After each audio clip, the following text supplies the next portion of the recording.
अस्सलाम वालेकुम बेटा। कल हमने जो टॉपिक देखा था बेटा, उसमें हमने मेमोरी यूनिट्स को डिस्क्राइब किया था और ये देखा था कि हमारी जो कंप्यूटर मेमोरी है वो बिल्ड कैसे होती है, मेमोरी हमारी बनती कैसे है। अब फर्दर हम मूव कर रहे हैं मेमोरी की टाइप्स की तरफ। तो आज जो सबसे पहली बेसिक टाइप हम देखेंगे वो है हमारे पास प्राइमरी मेमोरी।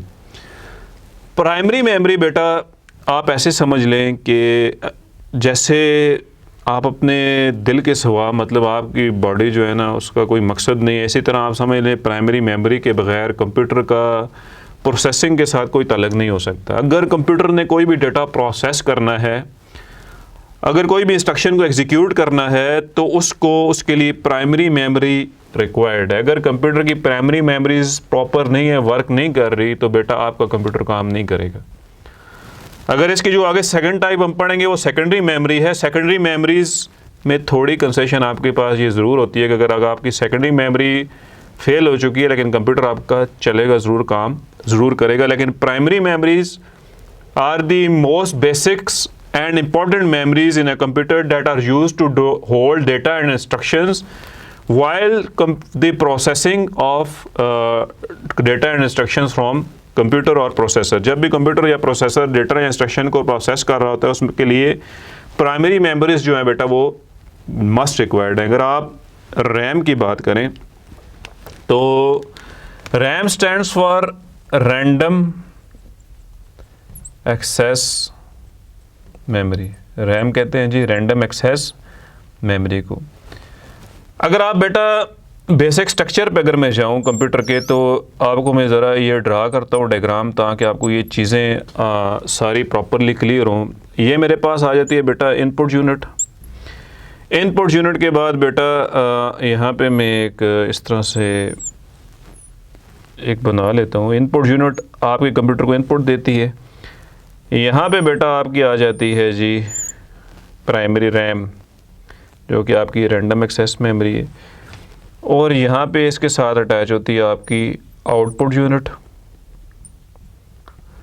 और इसी तरह बेटा अगर आप यहाँ पे प्रोसेसिंग CPU इसके साथ यहाँ पे नीचे आ जाता है, और CPU के दो कोर्स जो के दो पार्ट्स हैं, एक कंट्रोल यूनिट आ गया और एक ALU आ गया, अरिथमेटिक लॉजिक यूनिट, ये सारी चीज़ें।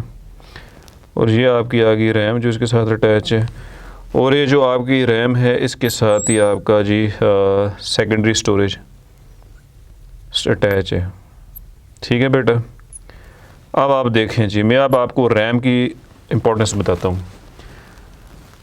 इनपुट यूनिट, आपने एक इनपुट दी 2+2, सिस्टम को आपने इनपुट दी 2+2, आपने इनपुट यूनिट को एक्सेस किया, यूज़ किया। इनपुट यूनिट में आपको पता है इनपुट डिवाइसेस होती हैं।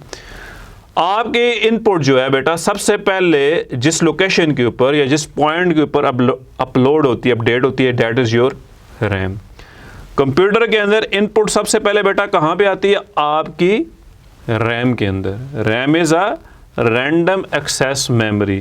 कंप्यूटर जब भी सबसे पहले इनपुट अपडेट करता है वो आपकी रैम के अंदर अपडेट करता है। आपका 2+2 किधर आ गया बेटा? आपकी रैम के अंदर।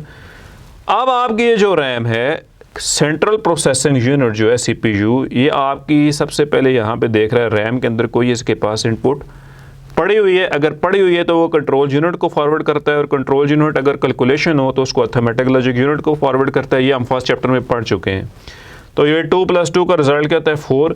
ये 4 के अंदर आया, आपके पास रिटर्न होके दोबारा रैम के अंदर। अगर आप आउटपुट जाननी है वो भी कहाँ से जा रही है? आपकी रैम से होके आउटपुट यूनिट के ऊपर। अगर आपने अपने डेटा को फर्दर स्टोर करना है तो वो रैम से किधर मूव हो जाता है? आपकी सेकेंडरी स्टोरेज के अंदर। सपोज आपकी कोई फाइल, अगर आपने उस फाइल को सेकेंडरी स्टोरेज से ओपन करना है तो वो सबसे पहले किधर लोड होगी? आपकी रैम के अंदर। तो इसका मतलब ये है कि रैम जो है वो सबसे इम्पोर्टेंट पार्ट है। और आपको पिछले चैप्टर में मैंने वॉलेटाइल और नॉन वॉलेटाइल मेमोरीज बताया था, वॉलेटाइल एंड नॉन वॉलेटाइल।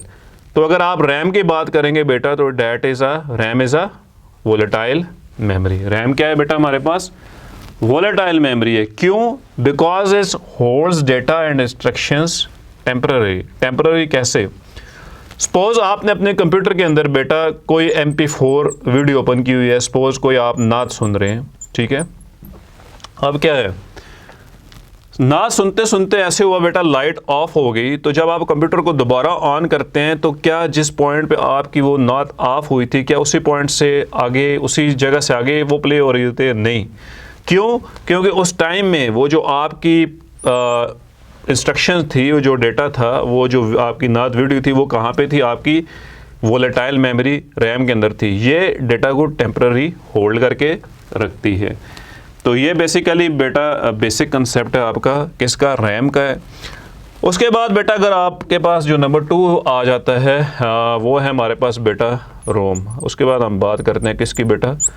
रोम की। तो रोम स्टैंड्स फॉर बेटा रीड ओनली मेमोरी। रोम कहते हैं किसको? रीड ओनली मेमोरी को। अब देखो what is read only memory. अगर आप इस चीज़ को देखें बेटा, at the time of manufacturing, आपके जब भी कोई इलेक्ट्रॉनिक डिवाइसेस या कंपोनेंट्स या कोई भी कंप्यूटर या मोबाइल डिज़ाइन किए जाते हैं बेटा, तो उस टाइम पे आपके कंप्यूटर के अंदर, उस डिवाइस के अंदर एक रोम जो है, मेमोरी चिप जो है, इसको एम्बेड कर दिया जाता है। रोम का बेसिकली मकसद क्या है? It holds BIOS. BIOS stands for बेटा बेसिक इनपुट आउटपुट सिस्टम, कि आपके सिस्टम ने ऑपरेट कैसे करना है। आप जब भी कंप्यूटर ऑन करते हैं बेटा, तो आपके कंप्यूटर के साथ जितने भी रिसोर्सेज, जितने भी इनपुट आउटपुट डिवाइसेस, जो भी चीज़ें अटैच होती हैं, उन सब का कंट्रोल आपकी रोम उठा लेती है, क्योंकि उसके अंदर बेसिक इनपुट आउटपुट सिस्टम जो है वो डिफाइंड है और आपके ऑपरेटिंग सिस्टम को दे देती है। और ऑपरेटिंग सिस्टम क्या करता है? फर्दर उन डिवाइसेस को ऑपरेट करवाता है। तो मीन्स कि जो, अगर इसको आप रीड ओनली मेमोरी कह रहे हैं, तो ये बात याद रखें कि आप इसके अंदर कोई डेटा स्टोर नहीं कर सकते। सिर्फ आप क्या कर सकते हैं? रीड कर सकते हैं, यूज़ कर सकते हैं। और जो डेटा आप यूज़ कर रहे हैं, that is BIOS basic input output system that defines that how the system will operate, के सिस्टम ने ऑपरेट कैसे करना है। ये इसकी बेसिक डेफिनेशन है बेटा। इंशाल्लाह डिटेल में ये चीज़ें हम आगे पढ़ेंगे। फिर बेटा उसके बाद आता है हमारे पास कैशे मेमोरी। आप सबको पता है बेटा कि कैशे मेमोरी क्या है? अगर नहीं पता तो मैं आपको डिटेल में बता देता हूँ। द मोस्ट फास्टेस्ट, अगर आप सबसे फास्टेस्ट मेमोरी की बात करें तो वो हमारे पास कौन सी मेमोरी है बेटा? That is cache memory. आप उसको कैशे मेमोरी को फास्टेस्ट मेमोरी क्यों कहते हैं बेटा? एक बात, जो आपकी रिपीटिंग वैल्यूज़ होती हैं, जो आपका रिपीटिंग डेटा होता है बेटा, जिसको आप कंटिन्यूसली सर्च कर रहे होते हैं, वो आपका कैशे मेमोरी के अंदर स्टोर हो रहा होता है। आपने अक्सर देखा होगा, अगर आपने सपोज पाकिस्तान आर्मी की वेबसाइट बार बार सर्च की हो, तो आप पी प्रेस करते हैं तो आपका पाकिस्तान आर्मी उसी वक्त पूरा लिखा हुआ आ जाता है। क्यों? क्योंकि वो जो आपका डेटा होता है, डेटा वो कहाँ पे स्टोर हुआ होता है? आपकी कैशे मेमोरी के अंदर। अब कैशे जो है बेसिकली बेटा फर्दर डिवाइडेड होती है 3 लेवल्स के अंदर। इन तीनों लेवल्स के अपने अपने साइज़ हैं। अब जब हम आगे इस चैप्टर में इंटरनल प्रोसेसर मेमोरीज़ पढ़ेंगे, तो उसमें ये सारी मेमोरीज़ हम डिटेल में पढ़ेंगे, कैशे के लेवल्स को भी डिटेल में पढ़ेंगे। जर्नल में आपको अभी कंसेप्ट देता हूँ। जो L1 कैशे है बेटा, ये जो आपका CPU है ना बेटा, L1 कैशे आपके प्रोसेसर के अंदर लगा होता है। L2 कैशे और L3 कैशे आपकी रैम और प्रोसेसर के दरमियान में होता है, लेकिन L2 और L3 प्रोसेसर के बाहर होता है। अब देखें, सामने कहा जी cache is the fastest memory. क्यों? क्योंकि जब आपके सेंट्रल प्रोसेसिंग यूनिट ने किसी भी चीज़ को एग्जीक्यूट करना है, वो सबसे पहले L1 को चेक करता है कि जो डेटा, क्या वो चेक करता है क्या कोई डेटा L1 के अंदर पड़ा हुआ है जिसको मैं एग्जीक्यूट करूँ। अगर उसको मिल जाए तो, क्योंकि ये प्रोसेसर के अंदर पड़ा हुआ है, तो टाइम बहुत कम लगता है और वो जो डेटा होता है कंट्रोल यूनिट फ़ौरन उठा के सेंट्रल प्रोसेसिंग यूनिट उसको एग्जीक्यूट कर लेता है। अगर इसके अंदर उसको डेटा नहीं मिलता तो वो आपकी L2 कैशे को चेक करता है। अगर L2 के अंदर नहीं मिलता तो L3 को चेक करता है, और अगर L3 के अंदर नहीं मिलता तो फिर वो आपकी रैम को एक्सेस करता है और चेक करता है कि अगर कोई जॉब क्यू बनी हुई है, कोई जॉब्स हैं, काम है, तो उसको वो फिर एग्जीक्यूट करता है। और फिर बेटा हमारे पास आते हैं रजिस्टर्स। रजिस्टर्स आपके प्रोसेसर के अंदर मौजूद होते हैं। डिफरेंट टाइप्स ऑफ रजिस्टर्स हैं। इनका काम भी यही होता है कि ड्यूरिंग द प्रोसेसिंग आपके प्रोसेसर के लिए डेटा को कुछ टाइम के लिए होल्ड करके रखना, ताकि उसको वो प्रॉपरली एग्जीक्यूट कर सके। हमारे पास इस तरह आ जाता है IR आता है, इंस्ट्रक्शन रजिस्टर, फिर आता है जी PC आता है, प्रोग्राम काउंटर रजिस्टर। ये डिफरेंट रजिस्टर्स हैं। देखो, अगर आप IR की बेटा बात करते हो तो एक बात आप याद रखिएगा कि प्रोसेसर ने, CPU ने करंट टाइम में जिस इंस्ट्रक्शन को एग्जीक्यूट करना होता है उसको वो IR के अंदर होल्ड कर लेता है। अगर आप प्रोग्राम काउंटर की बात करें तो मतलब नेक्स्ट इंस्ट्रक्शन जिसने एग्जीक्यूट होना है वो PC के अंदर आ जाती है। तो ये सारा एक मैकेनिज़्म है, इंशाल्लाह आगे हम डिटेल में इसको देखेंगे। तो ये सारी क्या है बेटा, रैम जो है या रजिस्टर्स हैं, ये हमारे पास क्या है जी, टेम्पररी मेमोरी है जो कि डेटा को टेम्पररी होल्ड करके रखती है। और रोम की अगर आप बात करें तो रोम हमारे पास बेटा नॉन वॉलेटाइल है, ये डेटा को परमानेंटली होल्ड रखती है। अगर लाइट ना भी हो फिर भी आपकी रोम के अंदर डेटा होल्ड रहता है। और जो आपका नेक्स्ट टॉपिक है डेटा, वो है chip memory and magnetic memory.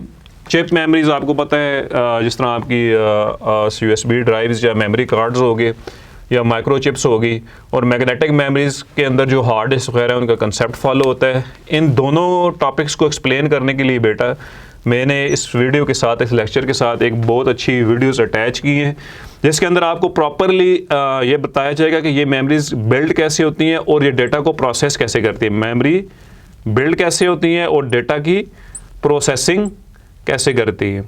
तो बेटा stay tune and watch videos. Thank you very much. अल्लाह हाफिज़।